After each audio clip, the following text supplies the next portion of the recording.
Welcome to AI Unraveled, your daily forensic briefing at the intersection of business and artificial intelligence. It is Friday, April 3rd, 2026. I'm your co-host, Anna. Today's episode is brought to you by Iria and Jomgamind. When a single founder uses AI to scale a healthcare company to $1.8 billion, the competitive landscape fundamentally changes. Jomgamind delivers the technical-grade audio forensics across healthcare and finance to help you understand these rapid market shifts. And as you deploy autonomous fleets like the ones running MedV, AI Area provides the zero-trust sandboxing and micro-VM architecture required to govern those agents without losing control of your operations. Pro tip: if you want this daily intelligence completely uninterrupted, subscribe directly on Apple Podcasts to listen to all episodes ads-free. Today, we look at the leverage economy. From the first solo unicorn to OpenAI buying up the media and Elon Musk strong-arming Wall Street, the players with the algorithms are rewriting the rules of capitalism. Let's look at the bottom line. Today, a glass skyscraper downtown is basically a liability. Oh, absolutely. It's a massive anchor. Right. I mean, you picture a corporation and you automatically think of floors of cubicles, HR departments, middle managers, cafeteria plans, all of it. Yeah, the traditional legacy structure. Exactly. But when you look at the landscape today, and we're looking at Friday, April 3rd, 2026, those legacy structures are just hollowed out. Completely. We're looking at this crazy new business reality where a single guy in his living room is generating $1.8 billion. And on the flip side, Wall Street investment banks are paying Elon Musk this massive cover charge just for the privilege of, standing in his orbit. Just to play the game. Yeah. So for this deep dive, our mission is to really dissect how human capital just got ruthlessly, surgically decoupled from revenue. It's a profound structural shift. What we're tracking today is really the mechanics of capital leverage and headcount collapse. We are watching, in real time, the complete evaporation of the traditional company-building playbook. And concurrently, we're seeing these mega caps, the giants, who actually control the infrastructure of this new reality. They're leveraging their sheer market gravity to extort legacy institutions. And it completely rewrites the rule book on corporate governance. It does. It absolutely does. And for you listening right now, understanding these mechanics isn't just like an intellectual exercise. It is fundamental to your survival in this market. So we're going to pull apart the actual architecture of these moves, starting with that living room. Yeah, Matthew Gallagher. Right, Matthew Gallagher's company, MedV. It's the ultimate clinical specimen of what headcount collapse actually looks like in practice. Yeah, MedV is basically the realization of the solo unicorn thesis. Mm-hmm. I mean, a few years ago, the idea of a one-person billion-dollar company was treated as theoretical. Like a thought experiment. Exactly. People assumed it would have to be some hyper-advanced software tool. But Gallagher is selling physical things. Yeah, GLP-1, weight loss drugs, men's health products, meal delivery. Right. And he started this as a $20,000 AI experiment. Unbelievable. It took him 2 months to build. 2 months. And in year one, he hit $401 million in revenue. Okay, I need to stop you right there because those numbers just break the traditional venture capital model entirely. Yeah. Year one, $401 million. With one full-time hire. His brother. His brother. The part that absolutely fascinates me is the technical autopsy of this. I want to look under the hood. Explain how you actually build a massive healthcare provider without hiring a single doctor or software engineer. Well, the secret is you don't build it. You orchestrate it. Okay. The underlying mechanism here is called API orchestration. Think of an API as a digital translator, right? It allows two completely different pieces of software to talk to each other and trigger actions. Right, standard dev stuff. Yeah, but Gallagher didn't hire a development team to string them together. He just wrote prompts. He used ChatGPT, Claude, and Grok to write the underlying routing code. So the AI built the connective tissue. Exactly. And he didn't hire an ad agency either. He used Midjourney and Runway to instantly generate and, A-test his ad creatives at massive scale. Okay, so if I'm a patient, right, and I click on a MedV ad for a GLP-1 drug on social media, I'm looking at an ad that was dreamed up, designed, and deployed entirely by AI. 100%. Wow. So I click it, and I go to the site. What happens then? Like, who actually answers the phone? A custom AI agent, it's voiced by 11 Labs. Of course it is. It handles your entire intake process, your medical history, your customer service inquiries. It never sleeps, it never asks for a raise, and it can handle 10,000 simultaneous patient calls with zero wait time. But wait, at some point, a human being has to prescribe a controlled substance, right? Someone has to put a physical pill in a physical bottle and mail it to my house. Right. So how is he doing that with one employee? He outsources the physical friction entirely. Gallagher plugged his digital nervous system into two back-end services, CareValidate and OpenLoop. Oh, I see. Yeah. They maintain the network of licensed doctors. They handle the legal prescriptions, the shipping logistics. Gallagher just built the switchboard. So he just routes the traffic. Precisely. When the 11 Labs agent finishes your intake, Gallagher's code automatically pings CareValidate software, hands over the file, and triggers the fulfillment process. Which is brilliant, but honestly, and I want to say this for our listeners, when a solo founder is running a $1.8 billion company using a fleet of autonomous AI agents, governance is the only mode. ARIA provides the zero-trust sandboxing required to ensure those agents execute flawlessly without exposing patient data. And that sandbox is critical, because the margins here are what destroy legacy competition. MedV is operating at a 16.2% net profit margin. It's insane. That is triple the margin of legacy competitors like HIMSS. Exactly. He's projecting a $1.8 billion run rate without the friction of human resources, healthcare benefits, or commercial real estate leases. I'm stuck on the liability aspect of this, though. If Gallagher is essentially just running a highly sophisticated API routing script, what happens when something goes wrong? Like a medical error. Yeah. If a patient has an adverse reaction to a drug, who actually holds the bag? I mean, is MedV even a company, or is it just a temporary software wrapper around other people's liability? From a clinical standpoint, the financials render that distinction irrelevant. The capital leverage is real, regardless of how you define a quote-unquote company. Fair point. And the tooling released just today proves Gallagher is the prototype. He's not an anomaly, like a Cursor 3. Oh yeah, that just dropped. Right. It allows developers to run entire fleets of coding agents, local and cloud-based, in parallel across multiple repositories. You aren't managing engineers anymore. You're managing agent fleets. Which means the concept of a workday is totally dead. Yep. I mean, Sakana AI just opened beta testing for Marlin today.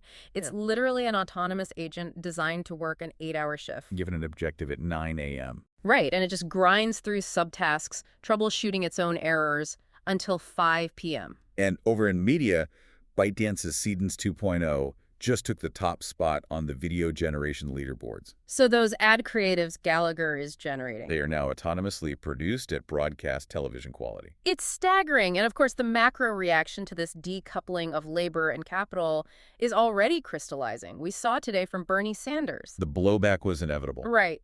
He released a statement calling AI a threat that, quote, kills jobs, equality, connection, democracy, and maybe the human race, end quote. And he demanded immediate congressional intervention. Which is a purely clinical assessment of the state's reaction.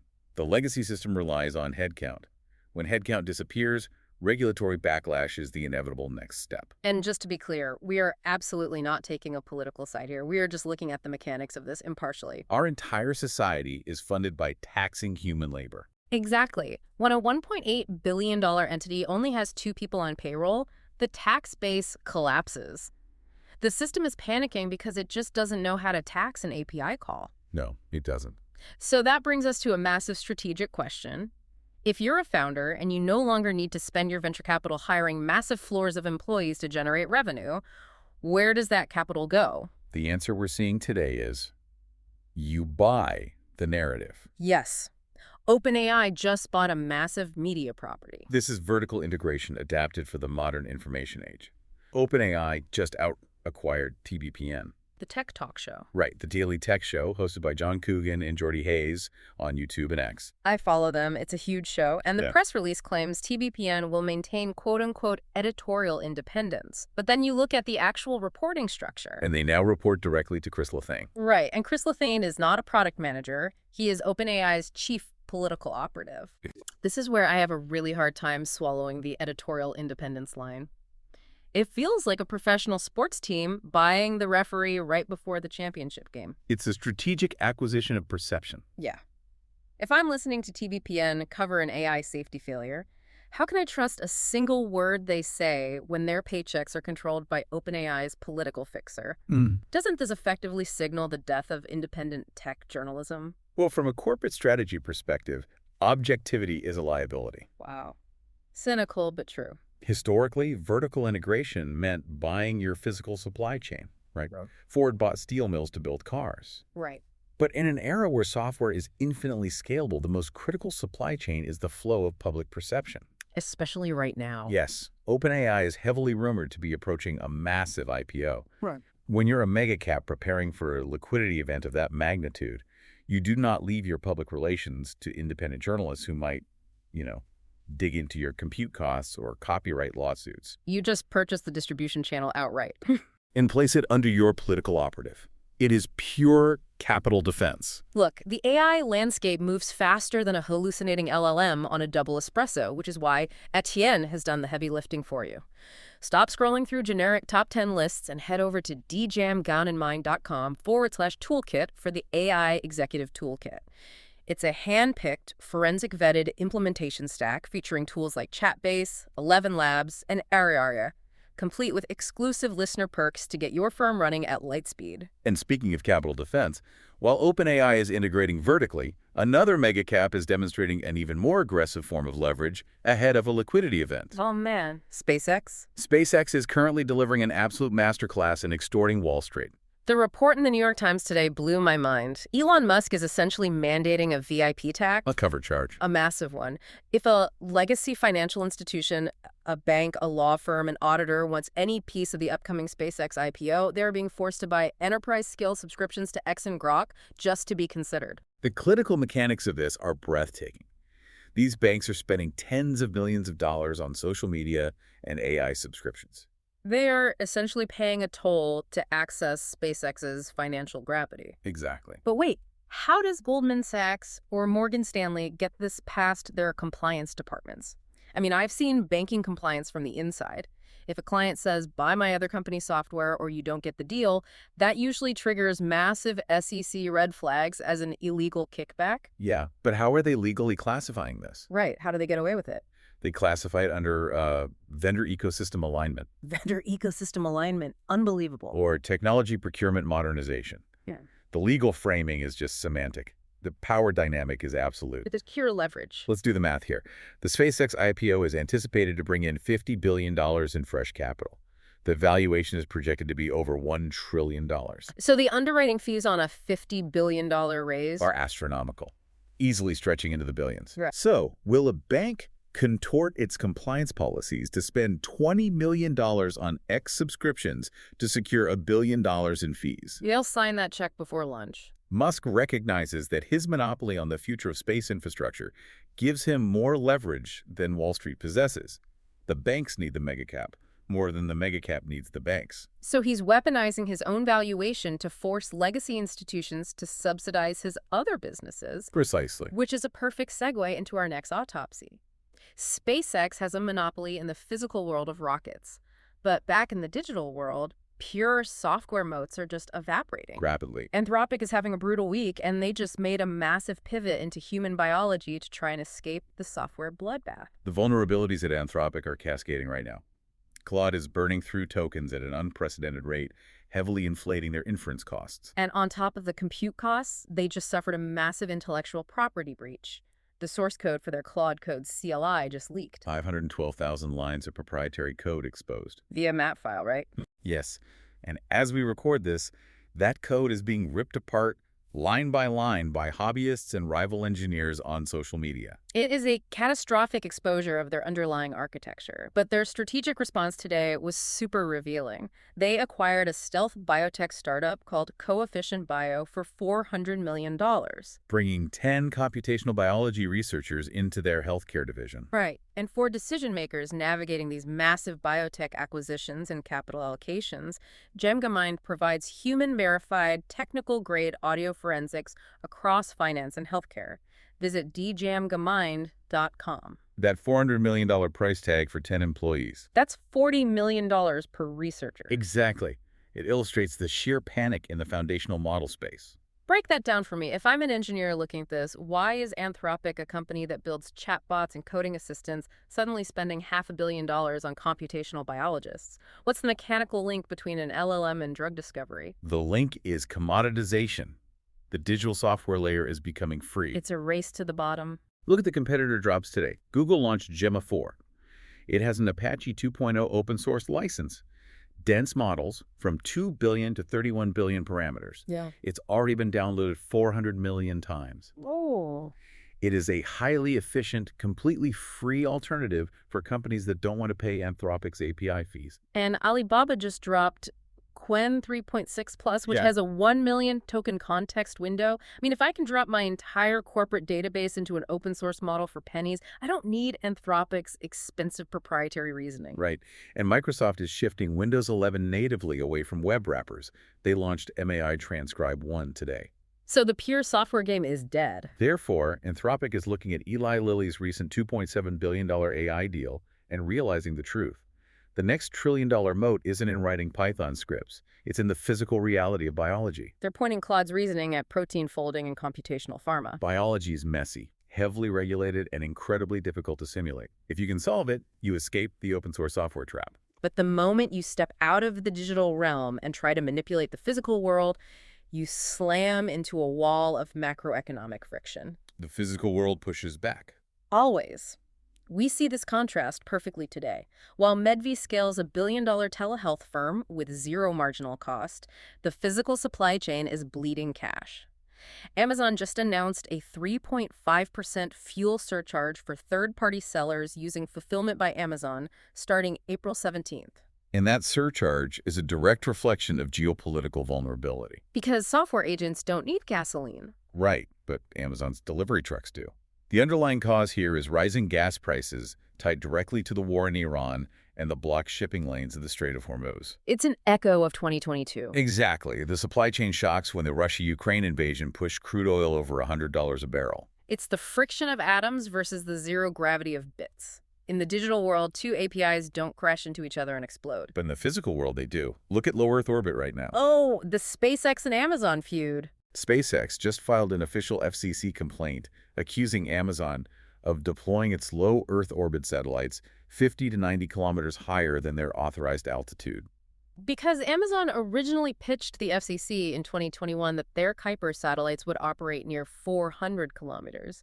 Now they're in the 590 to 630 kilometer range. Raising massive collision risks with Starlink. And Amazon is denying it, pointing the finger right back at SpaceX saying, well, you moved your Starlink satellites into our orbital shell first. You're the two richest companies on Earth fighting over literal physical space above our heads because physical space is finite. Yeah, if you want the ultimate example of how difficult the physical world is compared to AI scaling, look at NASA today. The Artemis 2 launch. 4 astronauts heading to the moon on the Space Launch System and the Orion capsule. But look at the operational mechanics of the test flight. Pilot Victor Glover is going to manually fly the Orion capsule within 30 feet of the spent upper stage. He's manually testing all 6 degrees of freedom. He has to, because the physical world requires a level of mechanical precision, immediate sensory feedback, and human intuition that no foundational model can reliably replicate in a zero-gravity vacuum. NASA explicitly built off-ramps into this flight plan, right? Yes. If the life support systems vibrate out of tolerance during launch, they abort the mission and bring the crew home early. You can't just push an over-the-air update patch if life support fails in space. No, you can't. And that highlights exactly why capital is fleeing legacy headcount and physical infrastructure. Building a rocket, managing a global supply chain, dealing with orbital debris. It is violently expensive and fragile. It is just so much cleaner and so much more profitable to build Medvi. That is really the ultimate synthesis of today's deep dive. We are observing a clinical decoupling. Capital is utilizing AI to bypass traditional headcount entirely, shielding itself from the friction of the physical world and human resources. While the megacaps who own the infrastructure, They're using their enormous gravity to extort legacy banks, purchase the media narrative, and aggressively pivot into high-yield physical sectors like biology before their digital moats are entirely commoditized. So as you digest all of this, I want to leave you with one final thought to mull over. If a solo founder can orchestrate a $1.8 billion company using a fleet of AI agents today, working from his living room, What happens to the legal and cultural concept of the corporation in 5 years? A very good question. Will companies simply cease to exist as permanent institutions? Will they just become temporary, disposable software wrappers built around a single human being's prompt, spun up in a day and dissolved a year later? Think about that next time you look at a glass skyscraper. Indeed. Subscribe to AI Unraveled on Apple Podcasts to listen completely, ads-free. That concludes our forensic business rundown for April 3rd. The strategic signal for today is total leverage. The barriers to entry for creating a $1 billion company have been annihilated. You no longer need a massive team of engineers or a bloated middle management tier. You just need a $20,000 API budget and the vision to orchestrate the agents. But as the barrier to entry drops for founders, the mega caps are pulling up the ladders. OpenAI is buying the media to control its own narrative, and Elon Musk is forcing Wall Street's oldest institutions to pay a toll just to underwrite his IPO. The power dynamics of global business have permanently shifted. Look, the AI landscape moves faster than a hallucinating LLM on a double espresso, which is why I've done the heavy lifting for you. Stop scrolling through generic top 10 lists and head over to the AI Executive Toolkit at jamgamind.com/toolkit. I've handpicked and forensic vetted every tool on this list, from Chatbase and 11 Labs to Aria and Google Workspace, to ensure they meet the rigorous standards of a professional and the high-stakes needs of the AI Unraveled community. Consider this your curated implementation stack to bridge the gap between raw innovation and professional-grade governance, complete with exclusive listener perks to get your firm running at light speed. This episode was made possible by Aria and Jamgamind. If you are ready to stay ahead without the noise, hit subscribe on Apple Podcasts to enjoy this briefing completely ads-free. I'm Anna. Stay sharp and keep unraveling the future. And before you go, if your company is building the tools that power the workflows we talked about today, I'd love to showcase them to this audience. We don't just run ads, we build technical simulations that prove your value. Let's build something together. Visit jamgamind.com/partners to get started. Until next time, keep building.